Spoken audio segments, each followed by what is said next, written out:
जल प्रवाह पावितस्थले कलेवलं व्यलम्बितां भुजङ्गतुङ्गमालिकामड्डमड्डमड्डमन्निनादवड्डमर्वयं चकार चण्डताण्डवं तनोतु नः शिवं शिवं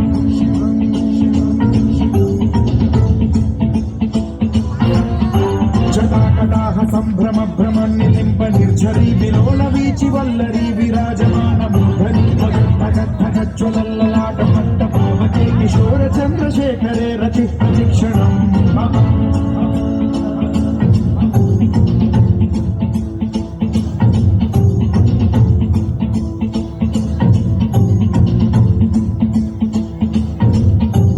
धराधरेन्द्रनन्दिनी विलासबन्धु बन्धुरसुरद्दिगन्त सन्तति प्रमोदमान मानसे कृपाकटाक्ष धोरणी निरुद्ध दुर्धरापदे क्वचिद्दिगम्बरे मनो विनोदमेतु वस्तुनि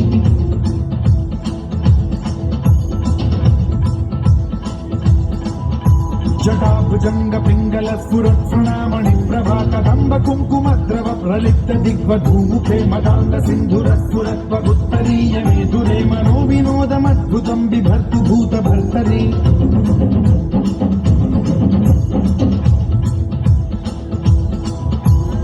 ॐ नमः शिवाय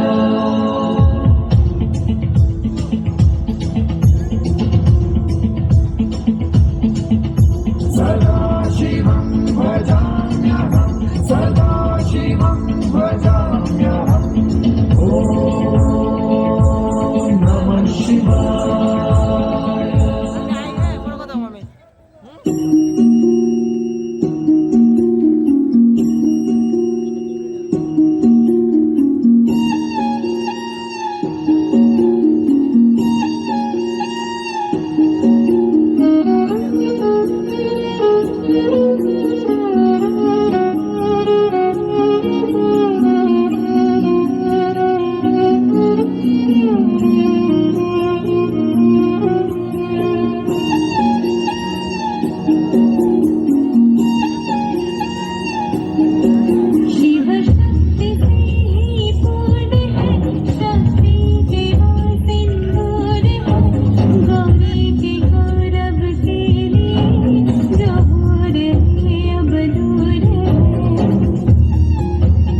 मोक्ष भी मैं, मार्ग में, लक्ष्य भी मैं,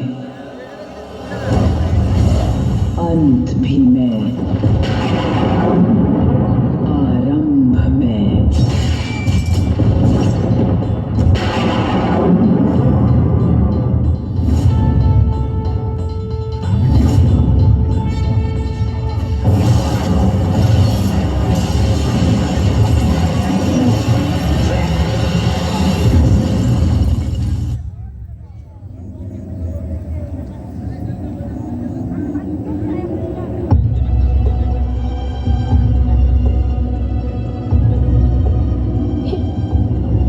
ये मैंने क्या देखा? इतना विचित्र, इतना डरावना। क्या हुआ माता पार्वती? प्रणिपात माता। कुछ कुछ विचित्र दृश्य दिखाई दिया नंदी। क्या देखा आपने माता? क्या और क्यों?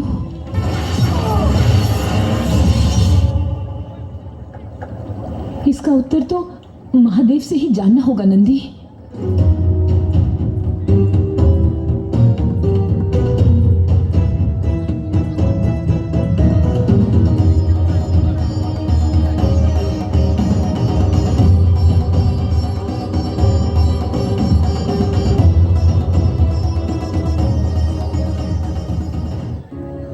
तुम कुछ चिंतित दिख रही हो।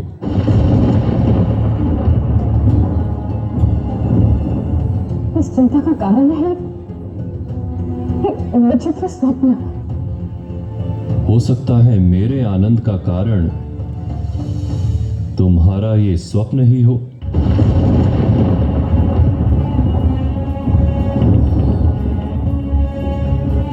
मेरे स्वप्न का आनंद से कोई संबंध नहीं हो सकता महादेव।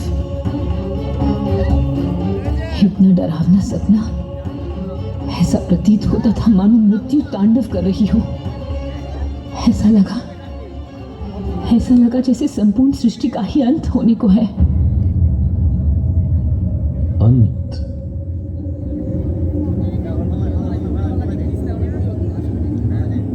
ये अ अक्षर बड़ा विचित्र होता है गौरी। अ से अंत है तो आ से आरंभ।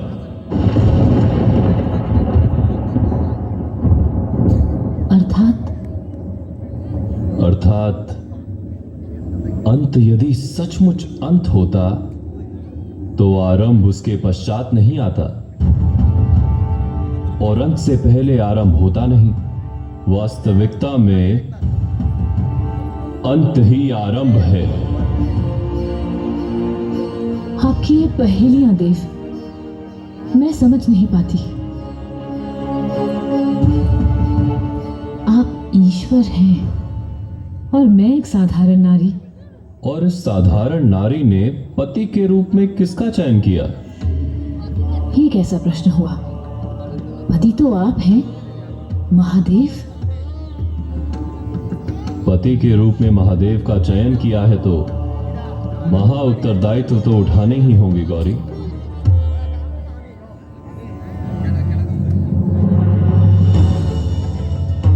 कल का चयन ही आज परिणाम बनकर हमारे सामने आता है।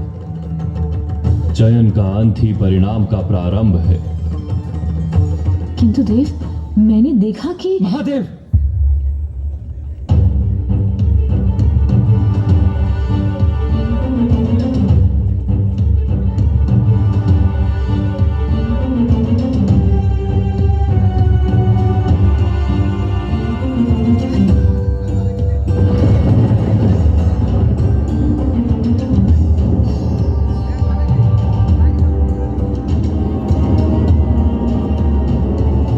प्रणाम महादेव।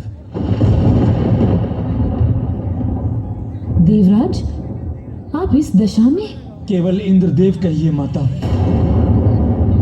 राज्य छीना जा चुका है। राज्य छीन लिया?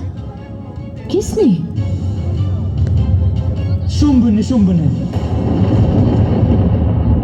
कौन शुंभ निशुंभ? असुरों का राजा शुंभ। बड़े ही शक्तिशाली असुर हैं दोनों। विचित्र शक्तियां हैं उन असुरों के पास। शुंभ के सामने कोई नहीं ठहर सकता। और उसका भाई निशुंभ,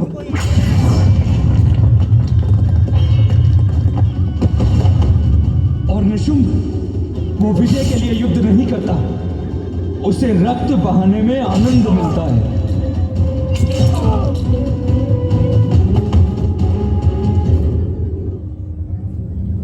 किंतु आप देव हैं देवराज, आपके पास वज्र है, वरुण देव का वरुणास्त्र, अग्नि देव का अग्नियास्त्र।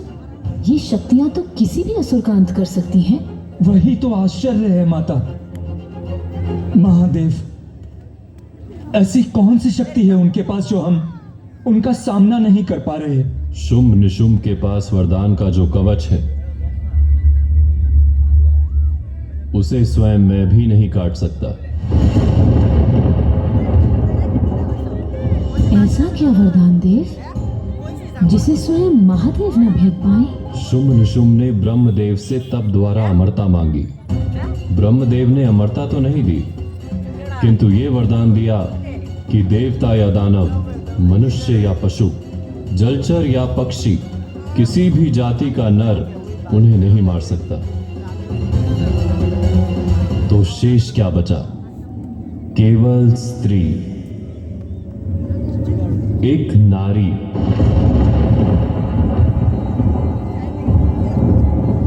और नारी तो शक्तिहीन होती है, अबला होती है ना?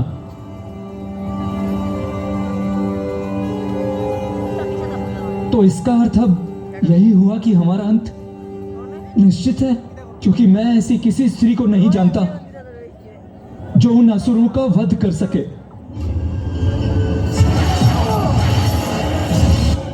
एक स्त्री है। अब मुझे अपने स्वप्न का अर्थ समझ में आ रहा है। स्वप्न नहीं, संकेत था वो। एक स्त्री योद्धा है जो आपकी रक्षा कर सकती है। कौन है वो माता? इसी प्रश्न का उत्तर जानने तो मैं महादेव के पास आई थी।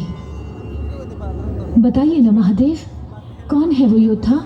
स्वप्न तुमने देखा पार्वती, तो उस योद्धा को भी तुम्हें ही ढूंढना होगा। ढूंढो उस योद्धा को।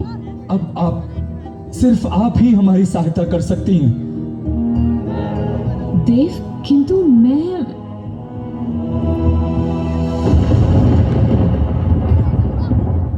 ठीक है, यदि आपकी इच्छा है तो कैलाश की गृह स्वामिनी होने के नाते मैं उस योद्धा को खोजने का प्रयास करूंगी।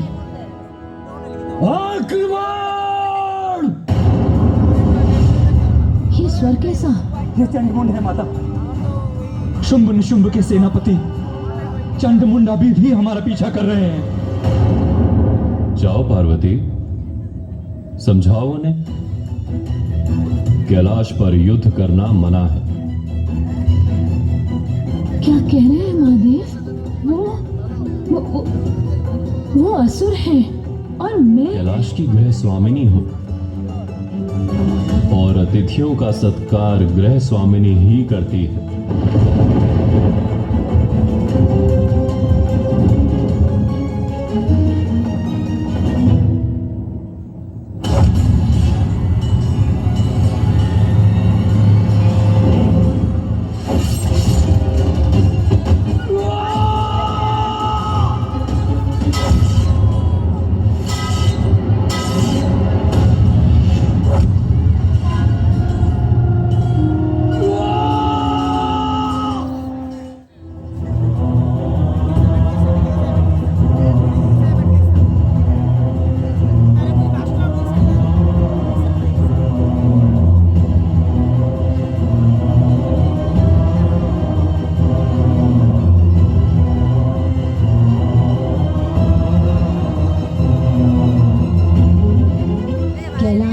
योगियों का स्थान है और योगी के लिए हिंसा का कोई स्थान नहीं। मैं कैलाश स्वामिनी हूँ और मैं तुम दोनों को लौट जाने का आदेश देती हूँ।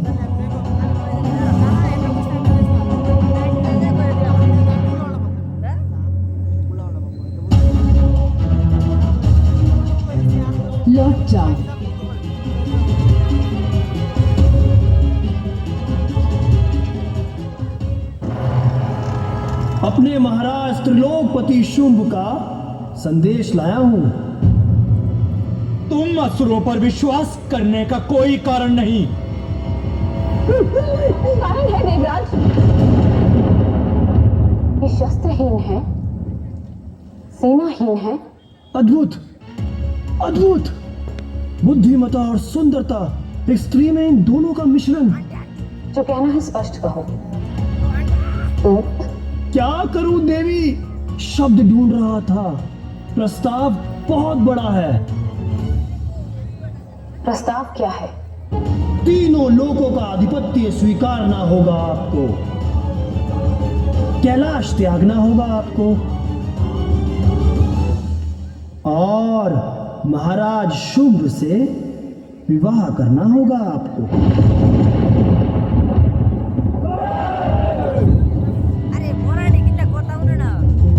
नंदी, एक झूठ को मारकर युद्ध नहीं जीता जाएगा। इंद्र, सिंहासन के लिए बड़े त्याग करने पड़ते हैं, और जब सिंहासन देवलोक का हो तो एक स्त्री तो बहुत छोटा सा मूल्य है। महाराज शुंभ जो चाहते हैं वो पाते हैं। अच्छा हो सब शांति से हो जाए, अन्यथा एक स्त्री के लिए इतना बड़ा विनाश होगा कि बस दूत, बस। संदेश भद्र हो सकता है, किंतु दूत को अपनी शालीनता की सीमा में रहना चाहिए। एक नारी के विषय में घृणित बातें करना तुम्हारा बल नहीं, तुम्हारे पुरुष होने का दंभ है। और मेरे ही घर आकर मुझे इस प्रकार अपमानित करने के पश्चात तुम जीवित खड़े हो। ये मेरी विवशता नहीं, क्योंकि नारी का ही धैर्य है। और मुझ पर कुदृष्टि डालने से पूर्व तुम्हारे महाराज ने ये नहीं सोचा कि महाकाल महादेव की अर्धांगिनी हूं मैं।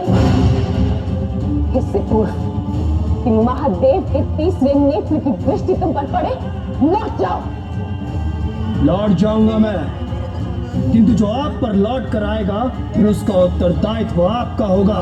कह देना अपने महाराज शुंभ से कि लौट कर आए तो महादेव के तीसरे नेत्र की ज्वाला उनकी प्रतीक्षा कर रही होगी।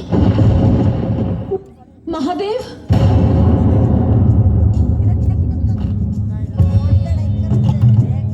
गौरी की आंखों में प्रेम के स्थान पर क्रोध। क्रोध तो आपको आएगा महादेव, जब शुंभ के प्रस्ताव का ज्ञात होगा आपको। इतना क्रोध कि कहीं तीसरा नेत्र न खुल जाए आपका। शुंभ के साथ साथ संपूर्ण सृष्टि न भस्म हो जाए, इस बात का भय है मुझे। उस शुंभ ने विवाह का प्रस्ताव भेजा है मुझे।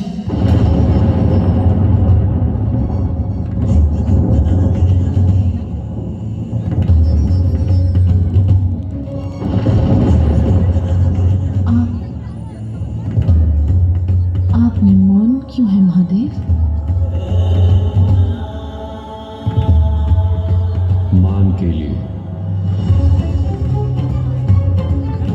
ब्रह्मदेव ने शुंभ निशुंभ को जो वरदान दिया है उसका मान मुझे रखना होगा गौरी।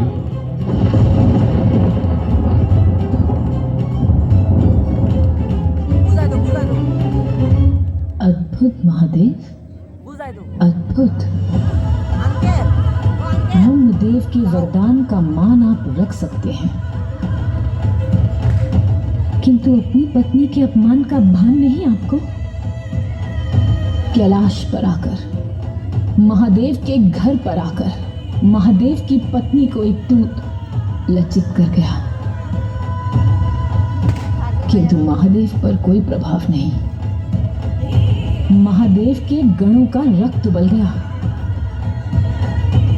किंतु महादेव मौन है। तुम कैलाश की स्वामिनी हो गौरी। कैलाश पर जो कुछ भी होता है उसको नियंत्रित करने का अधिकार तुम्हारा है, और मुझे पूर्ण विश्वास है कि तुम इस समस्या का कोई ना कोई हल अवश्य निकाल लोगे।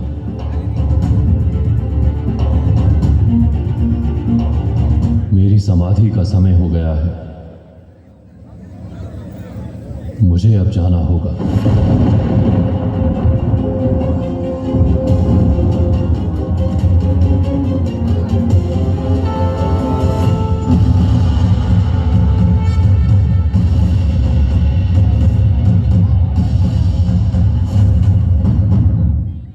सुन रहे हैं महादेव? ये स्वर उस सेना का है जो आपकी अर्धांगिनी को लेने आ रही है। मेरे मान मर्दन के लिए आ रही है।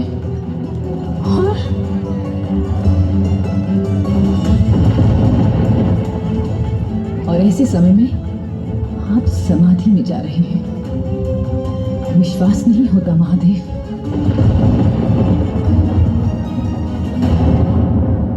क्या पत्नी पराय संकट के समक्ष खड़े होना पति का कर्तव्य नहीं? पति अर्थात पुरुष। क्यों पार्वती, क्यों? स्त्री पर जब भी कोई संकट आता है तो वह सदैव पुरुष के पास क्यों चली आती है?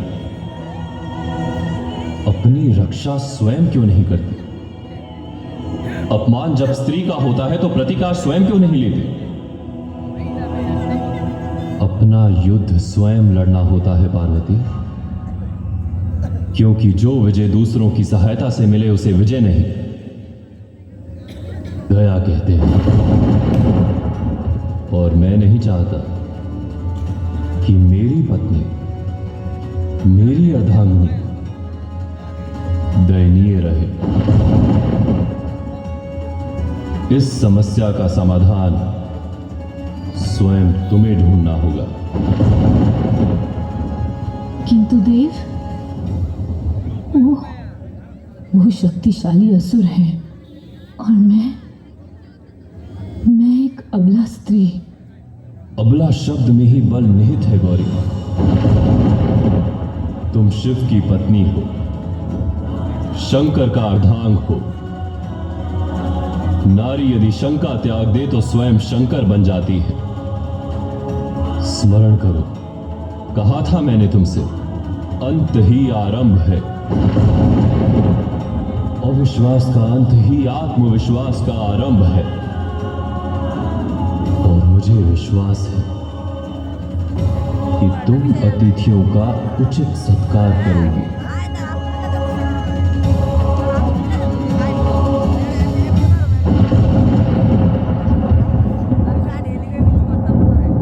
यदि आप कहें महादेव।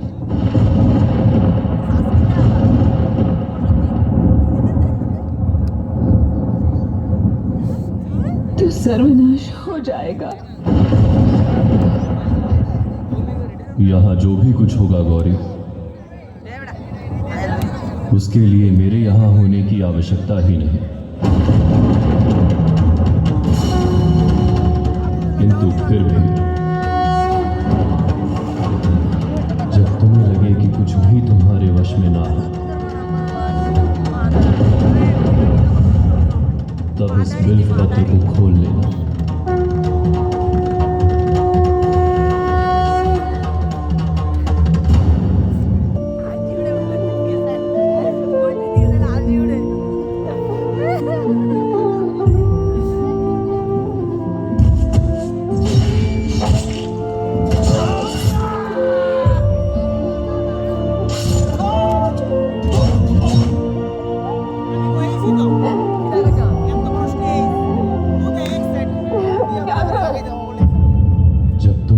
कि कुछ भी तुम्हारे वश में ना हो, तब इस बिल्व पत्र को खोल लेना।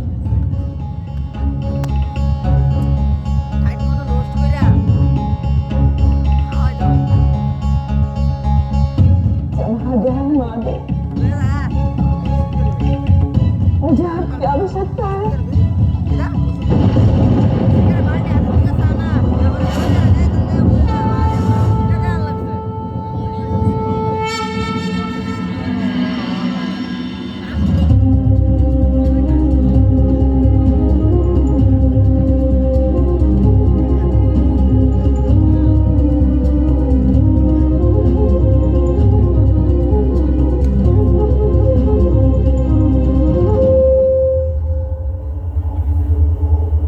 कस्तूरी।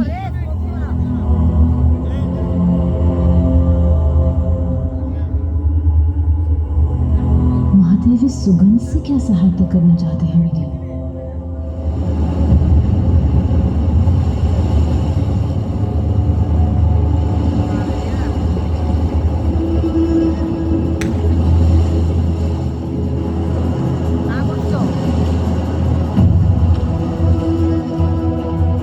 स्त्री पर जब भी कोई संकट आता है तो वो सदैव पुरुष के पास क्यों चली आती है?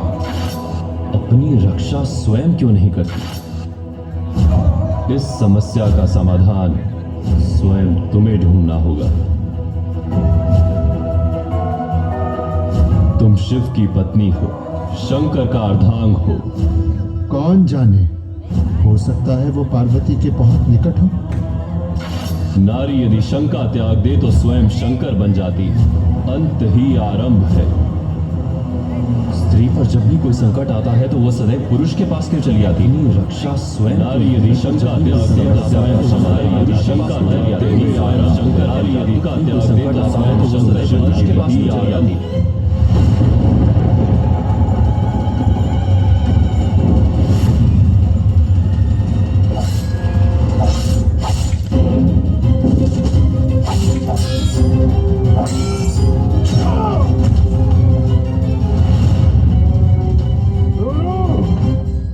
लक्ष्मी का हरण करो।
अंत भी मैं,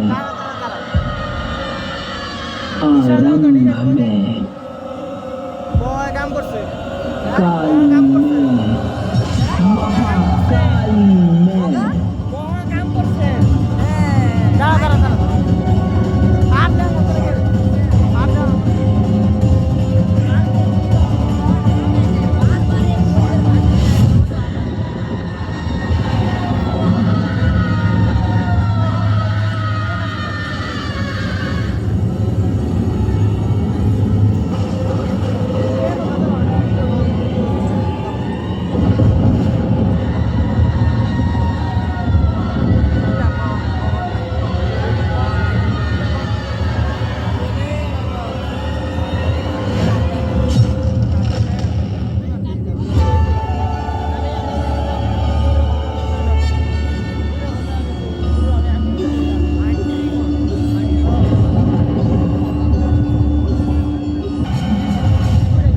दुर्बल देव स्वयं सामना न कर पाए तो हमें चौंकाने के लिए एक देवी को यह स्वांग दे दिया।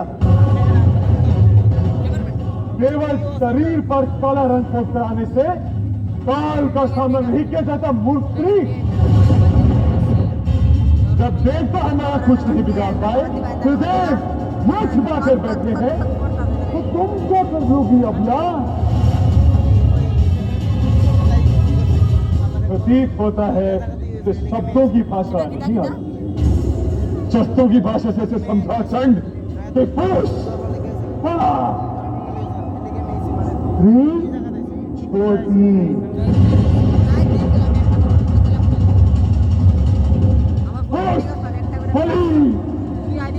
नारी अबला।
हमारा तुमसे कोई बैर नहीं, हम तुम्हारे शत्रु नहीं हैं। तो किसी भी नारी को पीड़ा पहुंचाता है तो स्वतः मेरा शत्रु बन जाता है। क्या होती है नारी? उत्ता तो क्या होती है नारी?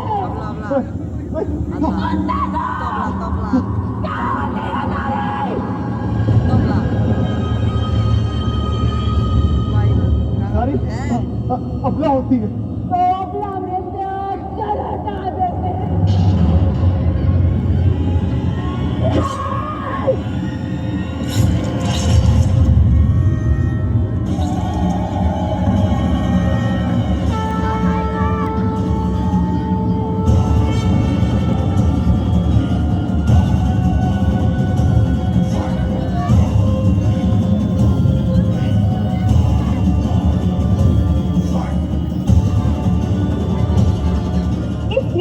विजयी हुए। जन्म उनका संहार करने वाली देवी का ये रूप संसार चामुंडा के नाम से जानेगा।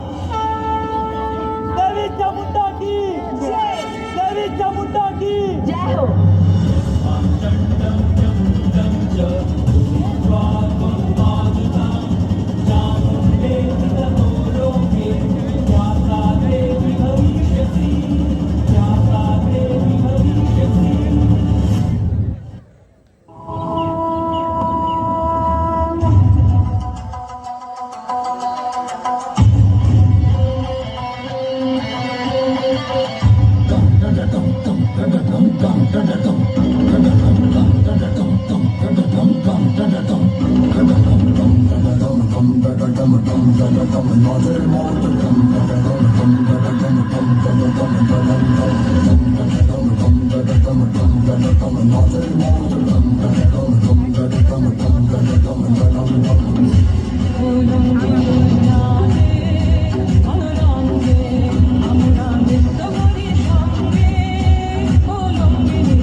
dum dum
समूल नाश करोगी मेरा, बिना रक्त बहाए तुम मुझे मार नहीं सकती।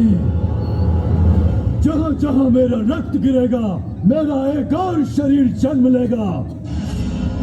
रक्त बीज हूं मैं। महादेव के वरदान से मेरे रक्त की हर एक बूंद मेरा बीज है, और इस बीज से निकला हुआ हर एक फल बहुत घातक है मूर्ख देवियों।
शांत हो जाइए माता।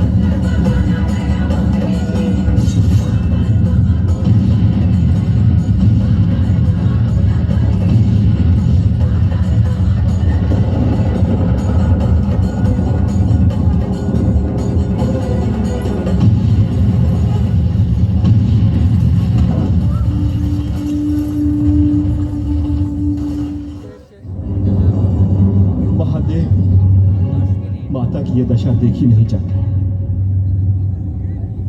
क्या उन्हें शांत करने का कोई मार्ग नहीं? क्या आप कुछ नहीं करेंगे महादेव? अब मैं वही करूंगा जो एक पति को करना चाहिए। उग्र महाकाली को शांत करने के लिए